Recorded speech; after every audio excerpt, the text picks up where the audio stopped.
pull up the slides, Christina, so I can welcome everyone. I guess I can start welcoming you. I'm Julia Isaacs.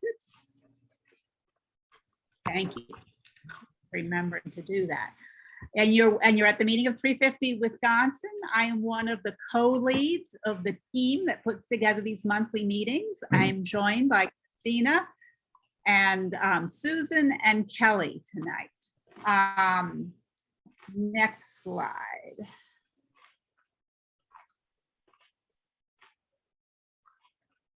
So we used to start with good news because some people thought there was some concern we were too much gloom and doom and we should share good news. So our team, we haven't been doing that for a while. We've been showing fun videos of people dancing, but our team said, well, maybe we should share good news about the Senate deal. I was like, well, is it gonna pass? Is it good news? I don't want to celebrate ahead of time. But as this article says, this is an article in the Washington Post. I'm sure it doesn't matter what newspaper you read, you would have seen that there is this significant deal that could sharply reduce carbon pollution and lower Americans' power bills. But climate experts said more needs to be done. And then there is a question of whether it is good news, because there are provisions in the bill that are troubling. So, John, I'm going to ask John Greenler to say a few words about the bill as we all try to think about it. What's your view? Yeah, thank you, Julia. I really appreciate the opportunity to have a bit of time. This bill is, I think, truly extraordinary and complicated in its consideration. And honestly, I think it will take a while before we really understand all of the implications and how it will balance out. Because there are some significant opportunities in terms of advancing clean energy, and at the same time, it's definitely a double-edged sword. There's a bit of a bitter pill in terms of there being significant funding for fossil fuel infrastructure as well. And kind of at a higher level, it's been fascinating to watch the response to this bill within the climate change community. It has ranged widely, and there's a lot, I think, of healthy debate about this bill, and it's not done yet, clearly. So we actually have worked up a statement that will be going out tomorrow as part of a larger kind of response from 350 National, and I can just take a moment to read what we've submitted, and it goes like this. So, while this proposed bill is definitely a mixed bag, we are pleased to see meaningful forward movement with advancing clean energy production and related solar, wind, EVs, etc. here in the United States. This proposal also provides leadership on the international arena that will hopefully bring an outsized global impact on addressing climate change. At the same time, we need to not turn our backs on the fact that there are significant concessions to the fossil fuel industry in this proposal. These cannot be left unaddressed, and we will continue to pursue a no new fossil fuels infrastructure approach, as was committed to by President Biden. So we still have a lot of work left to do, but we also, I think, have some celebrating, hopefully, as this moves forward as well. So thanks for the time, and I look forward to, probably not tonight, but I look forward to more conversation as this all moves forward. Thank you, John. And I should have introduced for people who are new that John is our executive director. Thank you, Julia. I'll take questions later. I'm not taking them right now. Next slide. Because I want to take a moment to center myself. Oh, and some people tell me this is their favorite part of the meeting. We like to breathe 2 breaths together and reflect on our ties to this land we live on. And as we think about our ties to the land, I'd also like to use this time of reflection to acknowledge our debt that we owe to the Indigenous people who stewarded these lands until many of them were forced away. We know that Indigenous nations have called this place home for several thousand years. Today, 11 tribal nations live in harmony with the land that is now known as Wisconsin. So this photo and where I live is in Dane County, on the ancestral homeland of the Ho-Chungra, or people of the sacred voice, who are today known as members of the Ho-Chunk Nation. Let me now move on to give a brief overview of our plans for the evening. In a minute, I'm going to put you, well, I'm not going to put you, Susan's going to put you into virtual visiting groups where you will be visiting with 4 people just chatting like you would if we were meeting in person, which we're not going to do for a while for a variety of reasons. One being that we're statewide, but the other being that even those of us here in Madison don't have a safe place to meet together yet. So we're not doing hybrid quite yet. Then we'll hear from Noemy Lesieutre, who's going to speak about youth working for local climate solutions. And then near the end, we will share some of our upcoming events. I may have done the timing a little bit wrong. That'll be more like 10 of 8. And at the very end, we will be welcoming newcomers. And welcome right now if you're a newcomer. Don't want to wait till the end to welcome you. Welcome everyone who's a newcomer, but we also will have a special welcome at the end. Next slide. Oh, so next slide. And Susan, if you can get ready to put us in breakouts.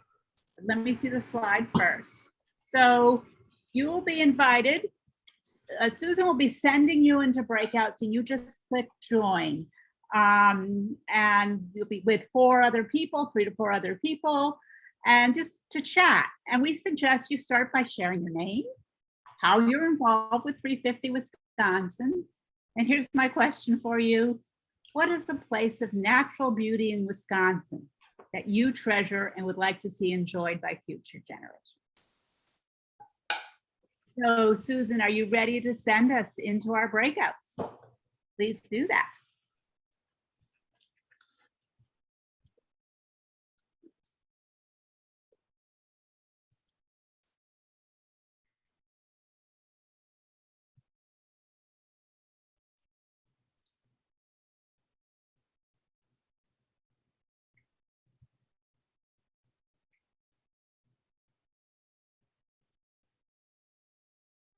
Yes. This meeting is being recorded.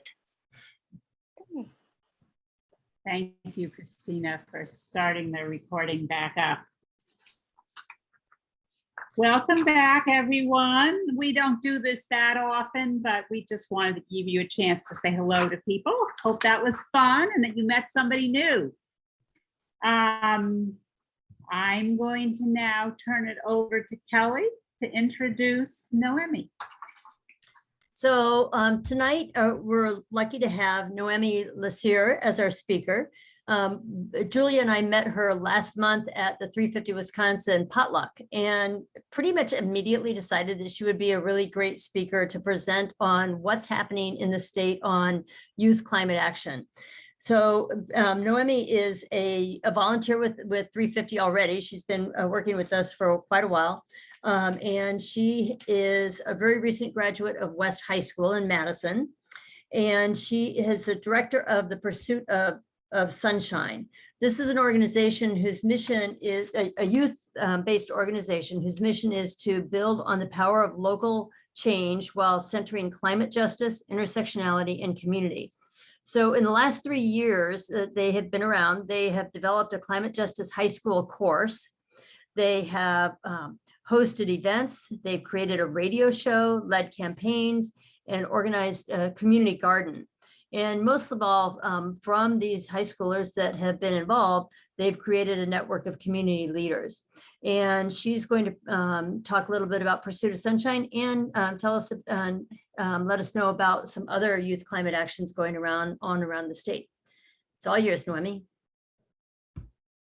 Thank you. I am first going to kind of start with a video that I kind of threw together, but I have a lot of great people that I'm in contact with, so they were able to reply immediately, and I know some of them might be on the call right now as well. So I am excited to present this short video first.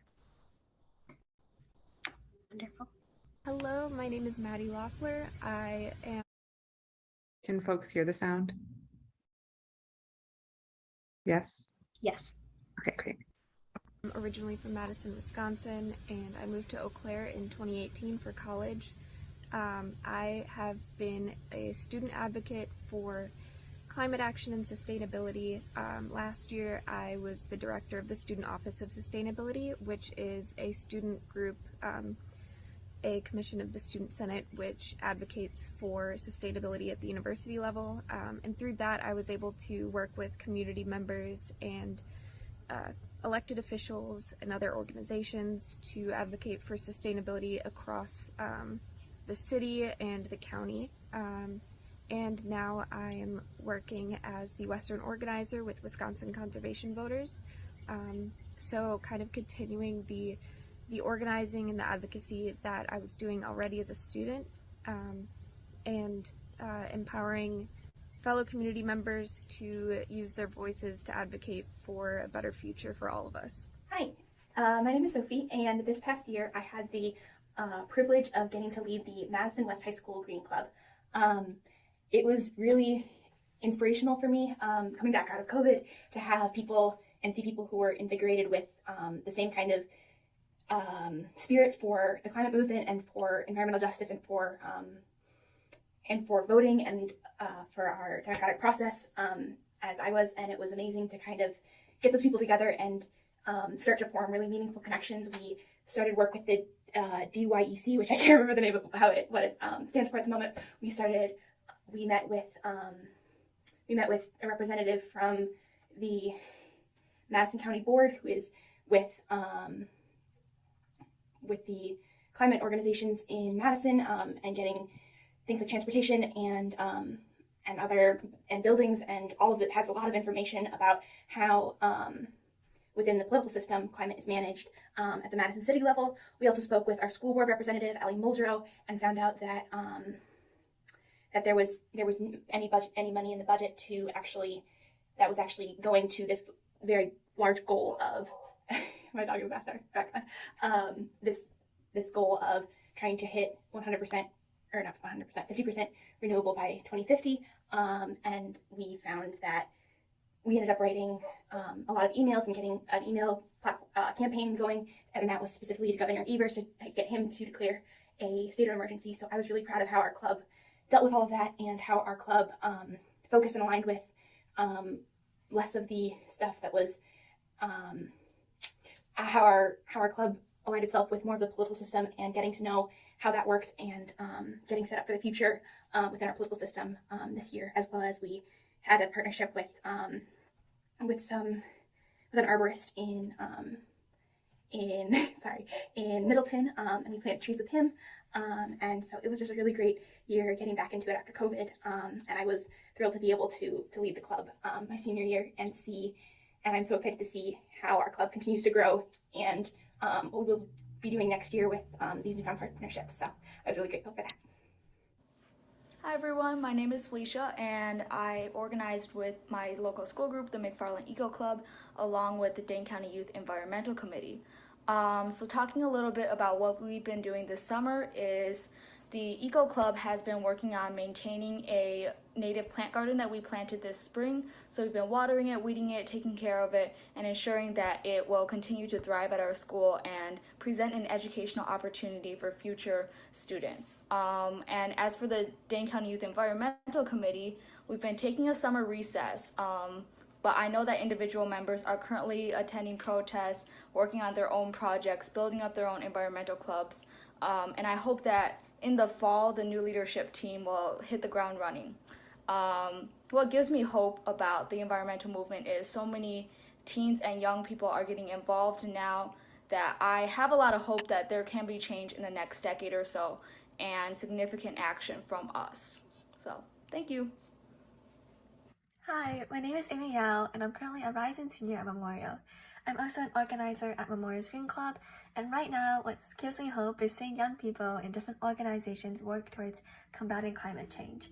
Memorial's Green Club is relatively new, but we have organized a Line 5 pipeline walkout in coordination with other Dane County schools, and we will continue to bring in guest speakers to educate our community, and we hope to continue collaborating with other Dane County schools to advocate for youth voices. Hello, my name is Matt. I am originally from Madison. Thank you so much for sharing that. I can go and finish the rest of my presentation that I have here quickly. 1 second.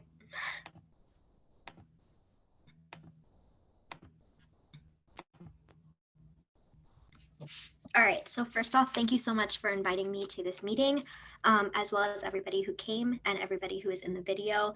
I am not a videographer and at all. I'm also not a graphic designer, so shout out to our graphic designer on our team who did some of the graphics here for these slides. It also might sound like I'm sick. I am kind of sick still, so that's the reason why, and I'll talk about that later in the presentation too. But I am Noemy Lesieutre, and I recently graduated from Madison West High School this year. And I have been working on kind of building our organization since 2018 when I was a freshman in high school at Madison West. And I grew up in Madison, and I grew up kind of around the climate movement. At the time, it was more something that was seen on a global scale, but I think in 2018 with the flooding in Madison, it really kind of brought it to a much closer, it kind of hit closer to home. And so that's kind of how our organization started in 2018. But we have always had the same mission of it is our responsibility to take care of our community. And we've really tried to keep it a very local and community-oriented organization. So that is the organization that I run and I'm the director of. So again, I wanted to kind of talk about the ways that we kind of grew as an organization. So we've been around since 2018. I wanted to kind of discuss what happened after the climate strike of 2019, but we started in 2018. So I'll kind of give you the background of our organization first. So our inspiration kind of came from the floods. I think a lot of organizations start that way, or what I've seen from other youth organizations, they kind of start with something that is very detrimental to the community. So in 2018, my closest friend, her house was destroyed in a flood. And in 2018, my dad was diagnosed with cancer. This kind of created large challenges, and I've also had kind of health issues throughout my life as well. And so my friend decided to enroll in a program called Community Problem Solvers. And we created an event called Creativity for Children Patients. And I think the promise between us was kind of that she would help me with some of the challenges that I was going through, and then I would help her with some of the challenges that she was going through. So we applied for this program and we created Creativity for Children Patients. And we went to a state competition and we won at state, which was really surprising to all of us.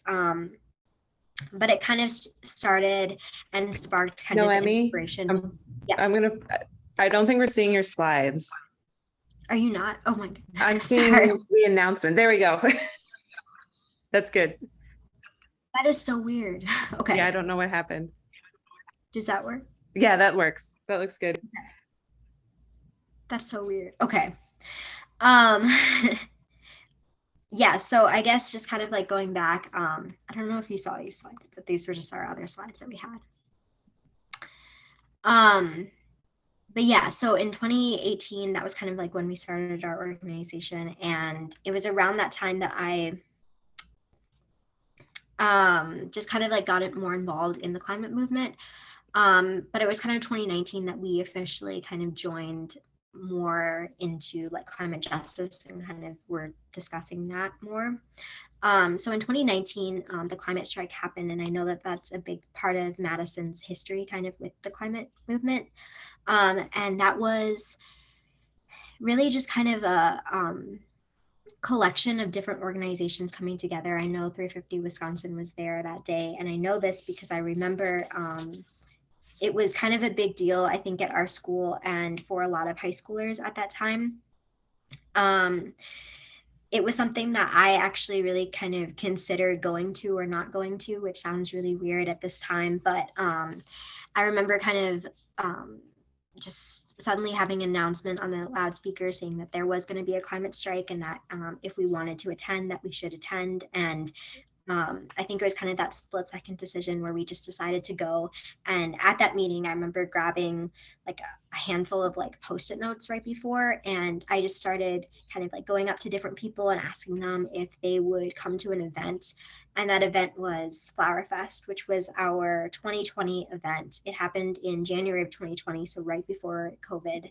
And it was a really interesting experience for me because that was kind of the beginning of when we originally had started working with 350 Wisconsin, and we had kind of learned about YCAT as an organization. So YCAT is Youth Climate Action Team, and we've worked with them in the past for about 3 years now.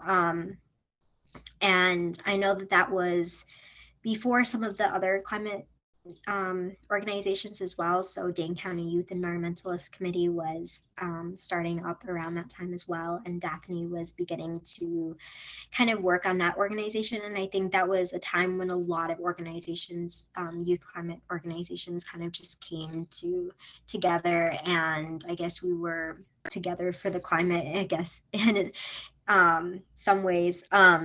But yeah, so we kind of started just contacting more individuals. And at the time, I think during that climate strike, it was kind of like we were trying to figure out like what we were going to do. And so we created this event called Flower Fest, and we had no plans whatsoever about what this event was going to be. We just started inviting people to an event that was potentially going to happen on January 18th. And so that was the year that we gained around 6,000 contacts. And that was when we started building our network.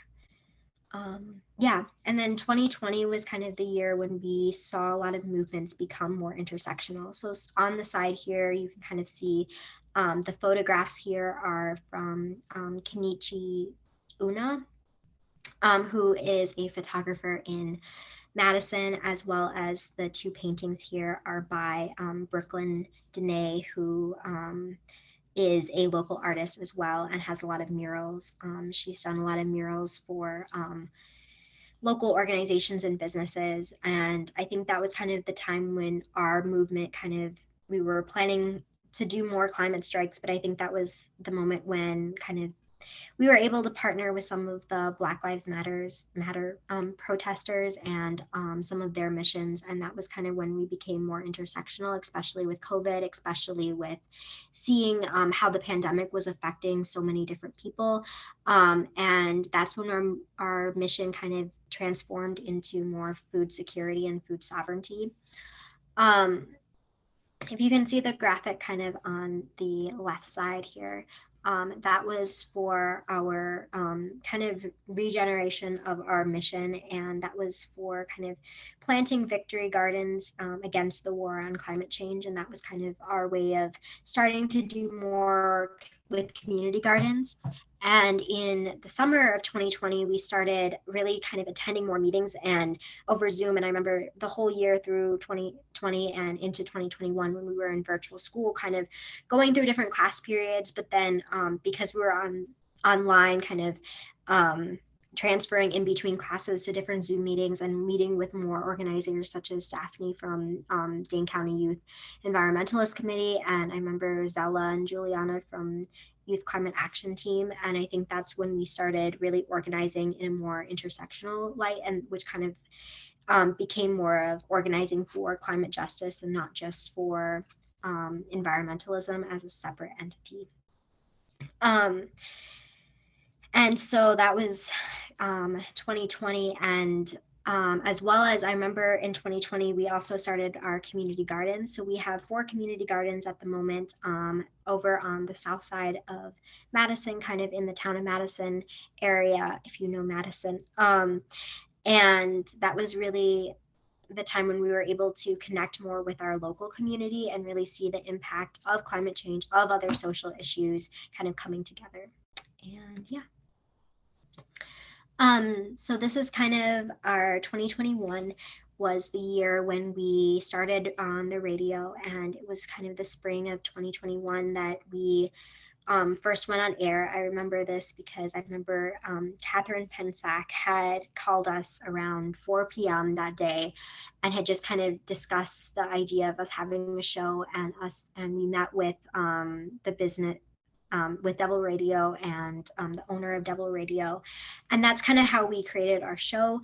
And our show was just kind of similar to in 2020 when we had our newsletters that went out every single month. We were able to just kind of have an excuse for contacting more people, even in a setting where we couldn't really gather officially yet because of the vaccine status. And so that's kind of when we grew as an organization and became known as what I would say our organization really is today, which is kind of more of a place for hope and for positivity. And I think this really kind of shows something that I've learned with youth organizations, is that not all youth organizations are the exact same.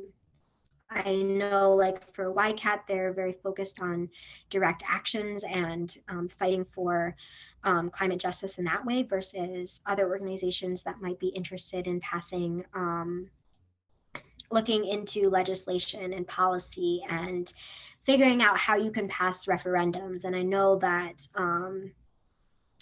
like Maddie had been saying in the video about like Wisconsin conservation voters and more looking towards voting, and but all of these are kind of intersectional and they all work together, but it's not in the same way kind of recreating the wheel. And so I think 2021 was the year that we really established ourselves as an organization as being a place for positivity and a place for hope. And it was kind of this act of being hopelessly hopeful. But I think it really brought together our organization and kind of took it to a new light, I guess, in being able to be on the radio and kind of talk about, what gives us hope in the climate movement, because there's so much anxiety around climate change that I think we kind of branded ourselves as a different type of organization, and we kind of established our more kind of cheerful disposition, but also kind of thinking about the statistics and thinking we don't want to be a part of the statistics anymore. What can we do? There are climate solutions, and what are those? Is kind of how we established ourselves. And then in 2022 was a kind of our year where I finally figured out how important education was. So in 2022, this year I graduated from Madison West High School. And it's funny to think that I guess it was the final year of high school, but it was the year when we really realized how important education is. And we started working more with our teachers and with our school. And we created a class called, I guess the film that we created was Regenerating Education. The class is just kind of, I'm not really sure what the class is called, but it's a climate justice class.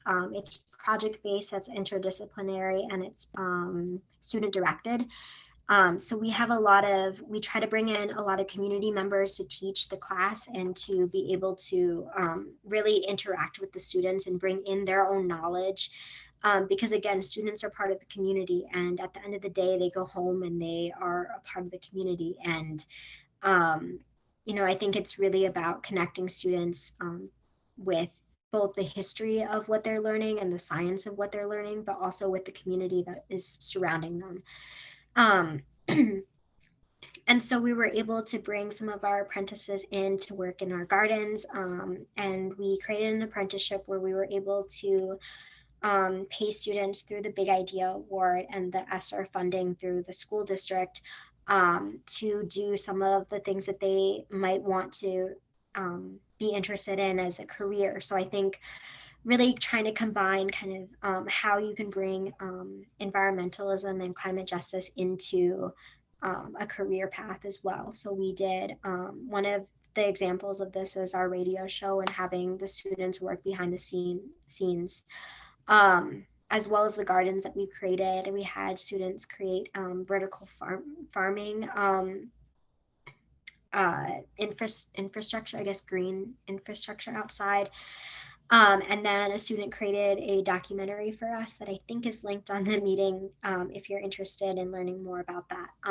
But yeah, we wanted to create a place for regenerative agriculture and education and focusing more on food security and food access, because we have all of this wonderful green space. And I think there's a lot of ways that we can plant these seeds and be able to let them grow in multiple different ways versus like learning and knowledge, but also like physically growing food for our community. So we're trying to grow beyond the walls of the classroom and kind of give students another way to learn and be educated in the community. So that's pretty much all that I have, but these are some of the links for some of the other organizations that we have worked with. And that's kind of what I've learned over the time that I've spent organizing. And again, our kind of mission statement is that it's our responsibility to take care of our community. And I definitely believe that it is important that we are a part of our communities and that we understand the history behind them and continue to grow and learn. But yeah, that's kind of all that I have. So yeah. Thank you very much, Noemy. That was really inspiring to hear that much work is going on by the students around the state. And so we have a number of questions that we'd like to ask you. First one is, someone asked, what does IPOS stand for? So if you could just repeat the name of your group. Yeah, so it stands for In Pursuit of Sunshine, and we don't really have a reason why that's our name. I think we've had a lot of people come up to us and say, you know, like sunshine kind of like naturally disinfects things, and it's also like it powers things, and so whichever way you interpret it is perfectly fine. That's fine. So Julia asked, she says that she appreciates what you're saying about diversity, and that it makes her think of the saying, it takes everyone to change everything. So do you see different groups as supporting each other and recognizing each other's strengths? Yes, I think that I definitely see that a lot of organizations versus, you know, like working with organizations like Freedom Inc. and the Dane County Time Bank and also local businesses is really important. I do think that's something that you do have to kind of work for, and you have to make these connections and be intentional about the connections and the relationships that you build. But I think it's absolutely worth it, and it's really important. Yeah. And so I'll follow that up with, how do the different organizations, the different climate and green groups, youth groups around the state, how do you communicate with each other?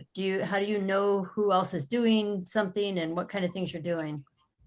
I think we really use social media as an outlet. I think we're often I'd say Instagram is where we see a lot of the posts and just different things, and we try to comment on each other's things and uplift them.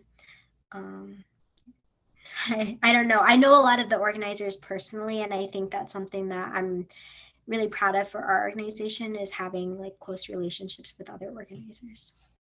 So is there a statewide organization of the youth climate groups?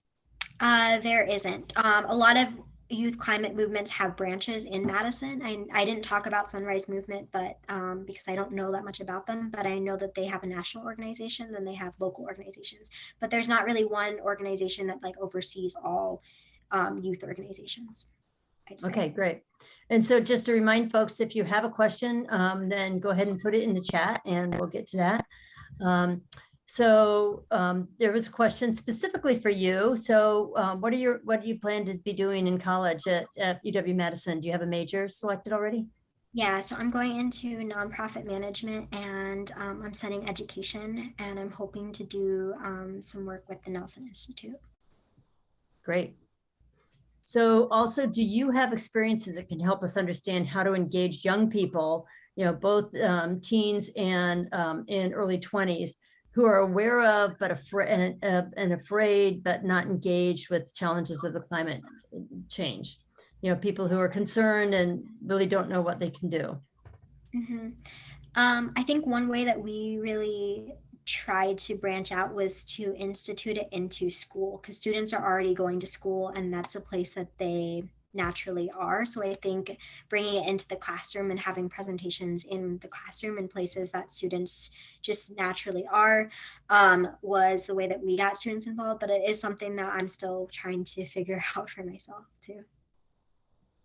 So are you hoping that your that class curriculum that you put together is going to be able to move to other schools? Yes, so we are actually working on getting it into Memorial this year. So we're going one by one. The district did not pass our class.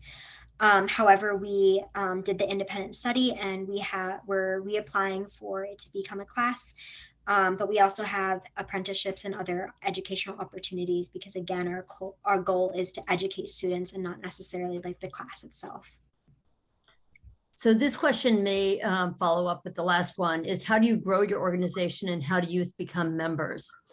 So is that primarily through your classes or how else? Yeah, so I'd say through our classes is kind of the main way that we do this. It is becoming more difficult for me just because I'm outside of the school now. So I'm kind of looking into it versus being a student and kind of being around those students all the time. However, I am interested in getting more students involved in the class. One thing that we did is we presented in a lot of different freshman classes and they signed up.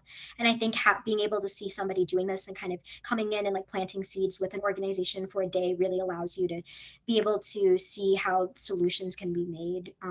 And yeah, sorry, I don't know if that completely answered the question, but I guess just we're trying to grow our organization by getting more students involved that are younger that can kind of grow into the organization. That's great. So Deanna wanted to know what it was about the flooding that motivated you. I think just seeing how close it was to home. I think I grew up when I was younger, I really wanted to be a zoologist. And I think I wanted to do that because I kind of saw more like endangered species going extinct. And I think that's a very global way of looking at it. And it's a really important way of looking at it. But I think seeing it hitting so close to home and flooding and seeing it impact my friends and seeing how heat affects people and it disproportionately affects people was something that I really realized that I love animals and I love the natural environment, but I also really respect that people do need this type of justice as well. So I think that's great. Thank you. Then Kermit asked, thank you. He says thank you. A lot of people have said thank you in the chat. Says that you're getting started so young working on climate change. How will you and your fellow volunteers continue your work to save a livable climate as you move on through college age and young adulthood? Yeah. One thing that I noticed is that in our program, in our class, we had 9 apprentices and they ended the school year. And I noticed that a lot of them had chosen, so I think we had 7 go into an environmental field and study environmental science along with something else that they wanted to study. And 5 of them are because of that class specifically. So I think seeing how much impact there can be with like one semester of a class and seeing how if we are intentional about education and what we're teaching students, the impact that it can create in the future is something that I'm really interested in continuing throughout my life. And I think in being able to study nonprofit management, I'm interested in continuing our organization into the future and creating a nonprofit that can continue. And I think that my peers and other students are going to do that by adding kind of like an environmental and climate justice lens to whatever they're going to do, whether that's videography or biology, like being able to add that to what they're doing already and what they're passionate about. Thank you.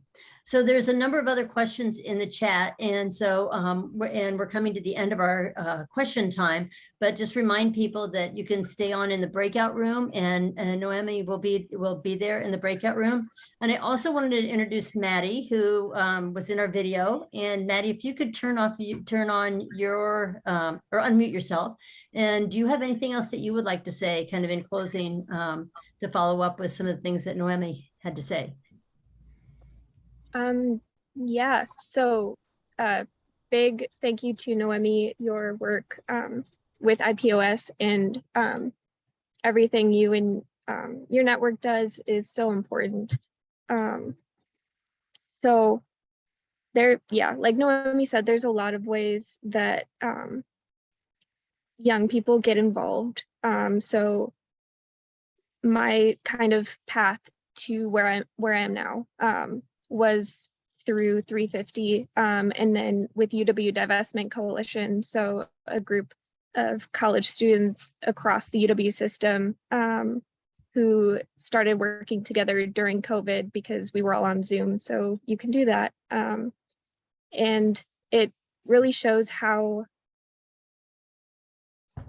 many ways there are that young folks can be part of the climate movement, and we're all stronger when we're in it together.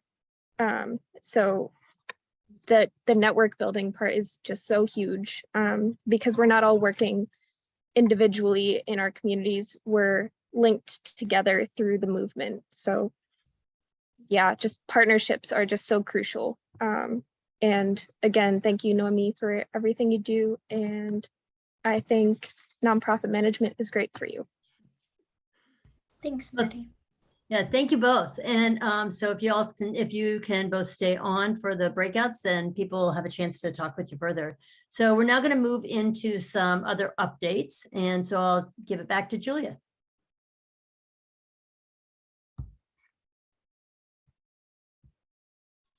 Let me unmute myself before I say more. Thank you, Kelly. And thank you, Noemi. And that was great. It's great to have so much lively Q&A, and there will be a breakout for that afterwards. Now, since we're all here, some of the teams want to share some of the things that are going on that you can get involved with this summer or into September. I think Emily, next slide, Emily's going to kick off. Emily will introduce herself. Emily is one of our, she's both with 350 Wisconsin and 350 National. Hi, everybody. So I think a lot of you have heard me talk about this before, and I'm really excited that we've got a couple of members of 350 Milwaukee here today. So we are having our first major joint event with other 350 chapters. So 350 Wisconsin, 350 Chicago, 350 Milwaukee, Rising Tide Chicago, Chicago Climate Youth Coalition, Sunrise Movement Evanston, and Progressives of Kane County, and some other groups are all doing a joint climate event on Friday, September 23rd. And it was kind of funny. We had picked this date before Fridays for Future announced that this was also going to be their next climate strike day. So we are trying to bring in youth groups as well, since we've already got some funding for this. So if you know some youth groups in Chicago, please send them my way. Anyway, so we're going to be going to the Federal Reserve, Chase Bank, and BP, all of which are within a really short walking distance of each other in downtown Chicago. So calling for an end to fossil fuel financing, and then of course an end to fossil fuel production and infrastructure. There will be transportation provided from Madison and Milwaukee to Chicago and back. We're going to be doing a repeat of civil disobedience, which I'm sure a lot of you are already familiar with. And Diane has very kindly agreed to do little Zoom tutorials and have training videos. And if you're not a dancer, that's fine. You don't, no dance experience necessary. Everybody is encouraged to participate as they can or as they're comfortable with. But even if you don't want to dance, still please show up, hold a sign. We're happy to have you. So there's an RSVP form, so there's a link in the chat for that. And then there's a separate form if you want to sign up for either a dance role and or reserve yourself a spot on the bus. Particularly for the bus and the dancing, sign up sooner rather than later, just so I know how many people to expect. For those of you coming from Madison, you can expect it to be probably most of the day by the time you factor in travel time to Chicago, the rally in Chicago, and then the travel time back. Yeah, and so if anybody has any questions about this, please feel free to email me. But this is I'm really excited that we can collaborate with all of our other 350 and climate groups in the upper Midwest, and also incorporate all of these different really attractive targets that we can hope for climate action from. All right, so taking off my 350 US hat, putting on my 350 Wisconsin hat. The communication action team is looking for more volunteers. So just a pitch about what makes the communication action team really great. This is a really good team if you like to have a project and really have some ownership over it, make it your own. You know, if you have an idea and you want to run with it, you have a lot of opportunities for autonomy in CAT. On the flip side, if you like having just an assignment given to you, just something time limited, we're a great team for that too. And if you like to have a really strong impact on the organization, but you like to be behind the scenes, this is the perfect team for you.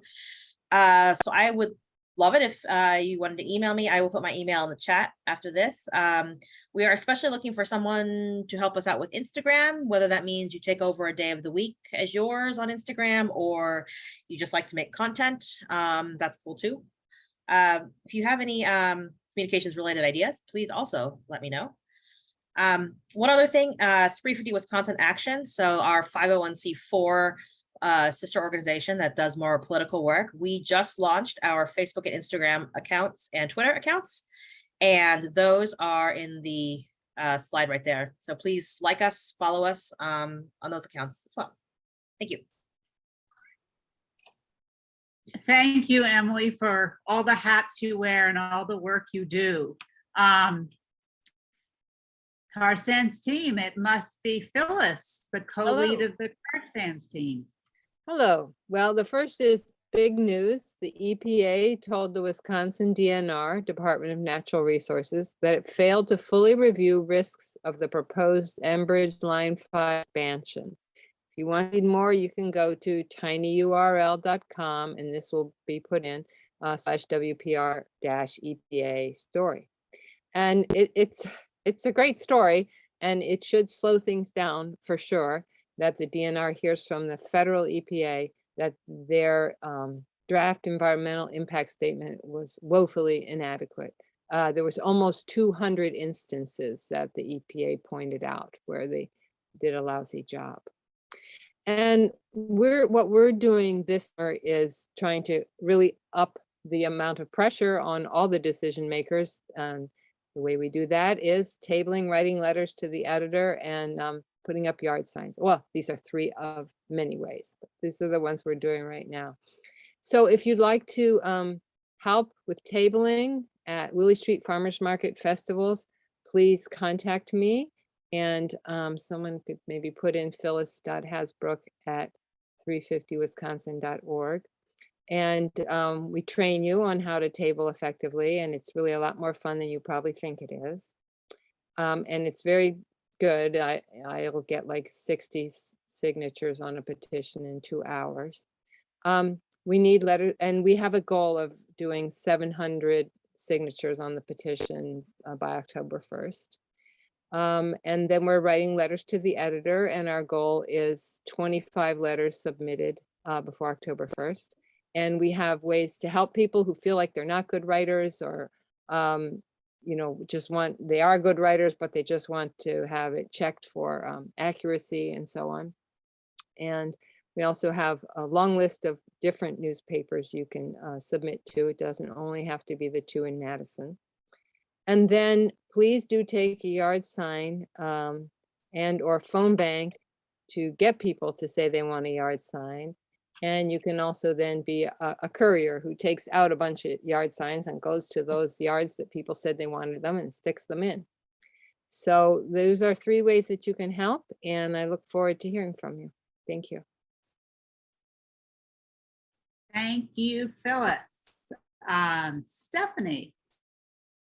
Hi, everybody. I have an update from the fundraising team, starting with a fun volunteer opportunity. For the second time, we're going to be staffing a beer tent at Taste of Madison. We did this in 2018. It was a lot of fun.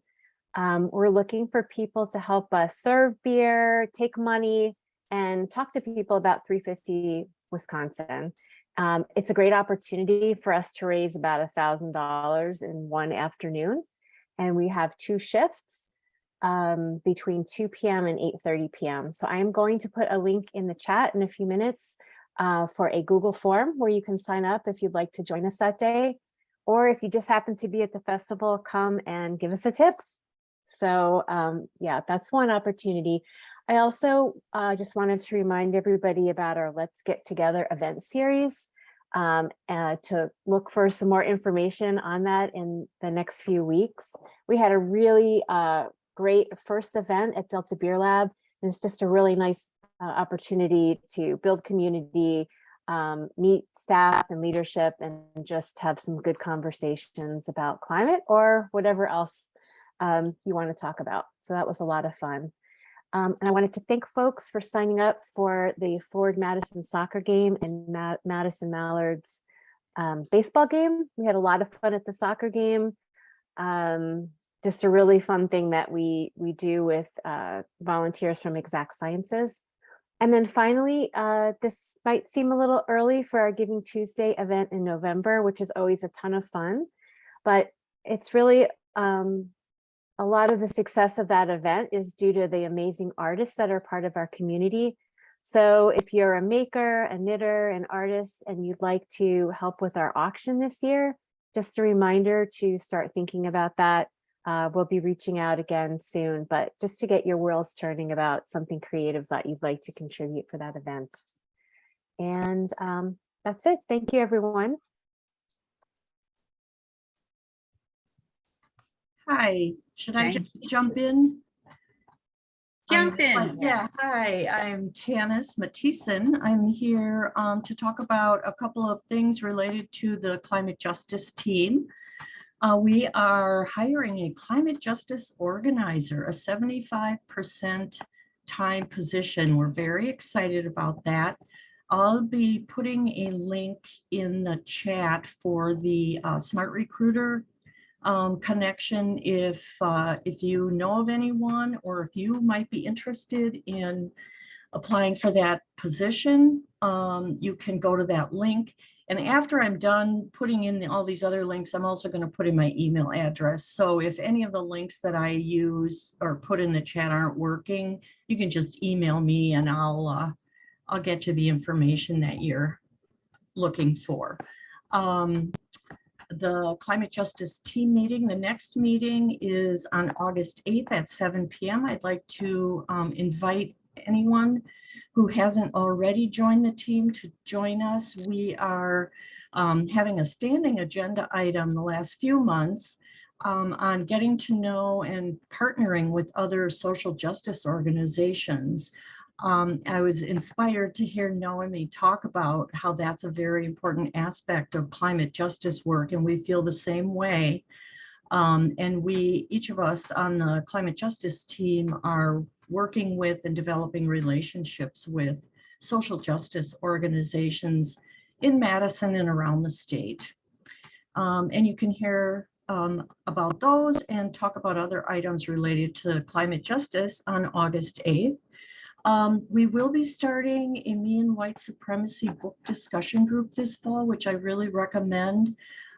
If anyone is interested, I know we did this a couple of years ago and had a pretty good turnout, but it was such a good book. It's so powerful and impactful that we're going to be offering this again. And so no dates yet are set, but if you are interested, again, I'll put my email in the chat and email me, and we will get that organized. There's going to be a farm tour that was actually organized by the Ag Policy and Practices group of the CCST team here at 350 Wisconsin on August 13th, Saturday, 10 a.m. to noon. And I'd like to invite any or all of you to join that tour. If you are interested, I'm putting a link in the chat also to email Michael Friend. He's the person who is leading this effort. And we'll be talking to a person at Troy Farm about involving BIPOC youth in the nature connection and growing food. So that sounds like a very interesting opportunity. And then lastly, the climate justice team is having just a social hour meetup and dinner, since we've been so deprived of in-person contact for the last couple of years.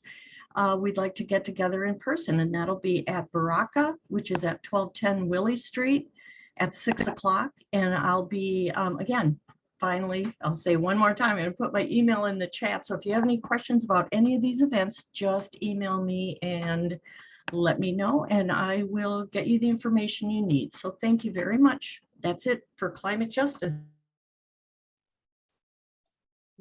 Thanks, Tanis. I see that we have a quick announcement from Kermit. Yes, hi, thanks everybody. I'm one of the 3 co-leads for the Community Climate Solutions team, and main thing we thought was important to do, because we spent a lot of our time trying to think globally but act locally. There are elections coming up, August 9th for the primaries, and November 8th for the general. And these races are incredibly important. Given the gerrymandering, it's very unlikely that climate-friendly politicians will be taking over control of the House or the Assembly. I mean, the Assembly or the Senate at state level. And so the governor is an essential stopgap. He's kind of like the goalie in a very, very critical hockey game, keeping bad legislation from getting through. So please remember these elections. Please take time to vote. It does make a difference. And it's a way we can address social justice issues, voting rights, and the climate crisis. And I will also just put in a plug, seeing as people were mentioning meetings, we do have a monthly Community Climate Solutions team meeting coming up at 5 p.m. on August 18th. All of you are welcome to attend to learn more about different programs and projects we're engaged in.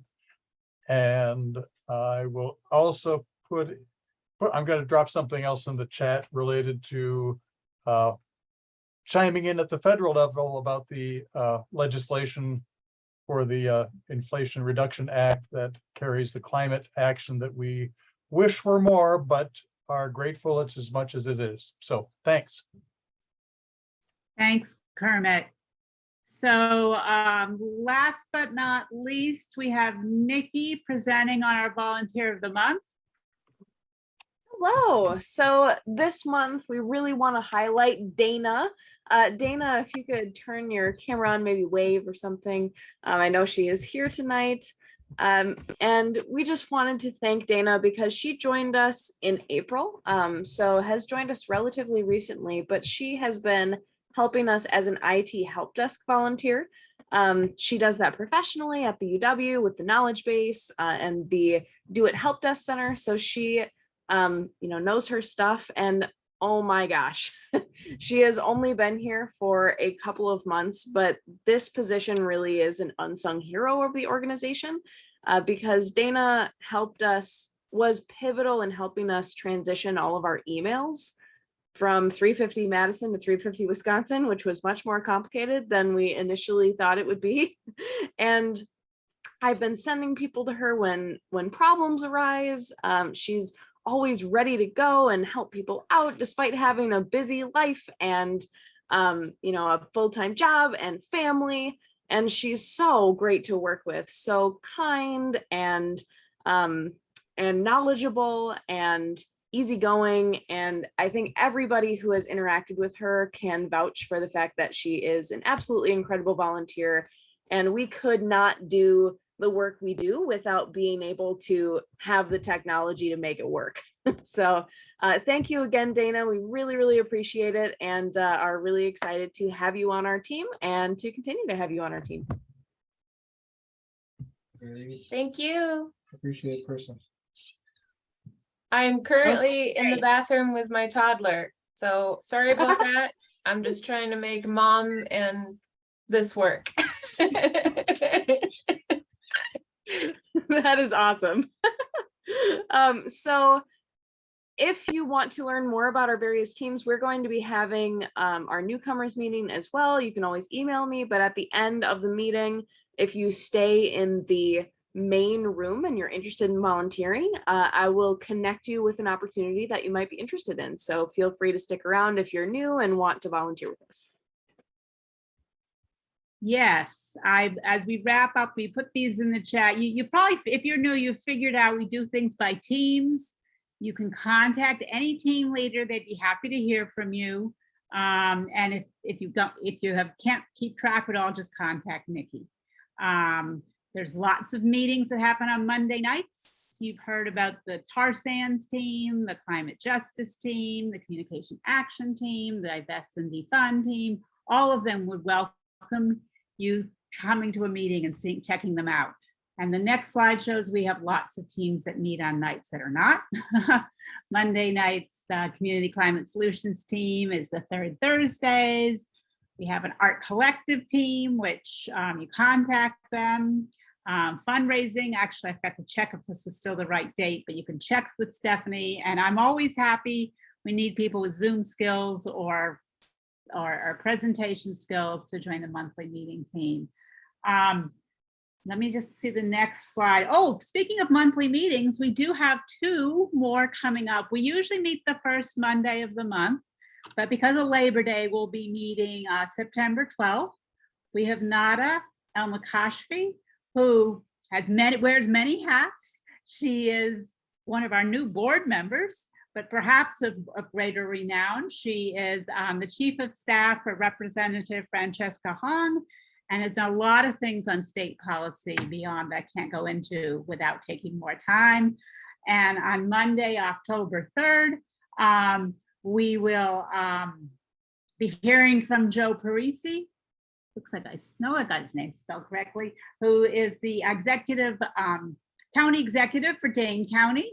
And you could be outside Dane County and find what he's doing, what leadership he's providing on climate, very interesting. And then we don't have November speaker, but just to highlight, that will also be a week late because we know so many of you may be getting out the vote the night before the election. So we have a late breaking announcement. Richard, you wanted to make an announcement really quick. Yes, there's an opportunity if anyone's interested in traveling with Russ and I to Duluth and Ashland this weekend to meet other people fighting Line 5. And if you're interested in doing that, email me or Russ, or go to Building Unity Wisconsin website or Facebook page. I will say Richard and Russ show up with banners and do art things everywhere. So they would be great people to ride with up to who said it was Ashland. Okay, now the final thing we're going to do is you have choices. Those of you that like to do more Q&A with Noemy, we have a breakout room you can go to. We encourage newcomers, even if you want to go to that, start out in the main room just so you can meet Nikki. And if you have Zoom fatigue or exhausted, we wish you a good evening. So please,